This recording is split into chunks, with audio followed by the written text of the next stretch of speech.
तुम उसी तरह तोते के रूप में भटको। नहीं नहीं, मुझे आजाद करो वरना मैं तुम्हें छोड़ूंगा नहीं। अब तुम मेरा कुछ भी नहीं बिगाड़ सकते। अब तुम जाओ यहां से और अब से ऐसे ही घूमो। अब तुम्हें पता चलेगा कि दूसरों को दर्द देने में कैसा महसूस होता है। इसके बाद वह राक्षस वहां से उड़ जाता है। मरचू और उसकी पत्नी सीता दोनों खुश हो जाते हैं। मरचू पहले की तरह काम करने लगता है। वह और उसकी पत्नी दोनों खुशी खुशी जिंदगी गुजारने लगते हैं।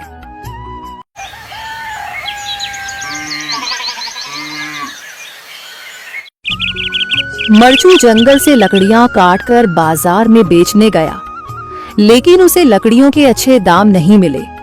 इस पर मरचू ने कहा, अरे भैया, इतने कम पैसे? इन पैसों में तो 2 वक्त का खाना भी नहीं मिलेगा। आप मुझे बहुत ही कम पैसे देते हैं।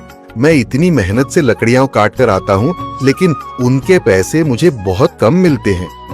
भैया, तुम्हारी लकड़ियां होती ही इतनी कमजोर हैं कि मैं इससे ज्यादा पैसे नहीं दे सकता।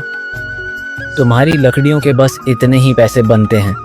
अरे भैया, कुछ ज्यादा कर दो ना। वो क्या है ना कि इन पैसों का तो कुछ भी नहीं आता। मैं अपनी जिंदगी कैसे गुजारूंगा? भैया, तुम जाकर अच्छी लकड़ियां लाओ, तभी इन लकड़ियों का अच्छा दाम मिल पाएगा, वरना इन लकड़ियों का तो यही दाम है।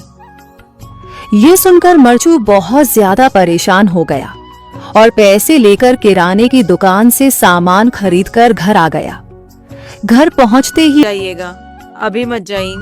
ठीक है, अगर तुम रोक रही हो तो मैं नहीं जाता। मैं कल चला जाऊंगा। इसके बाद मरचू गांव में घूमने के लिए चला गया।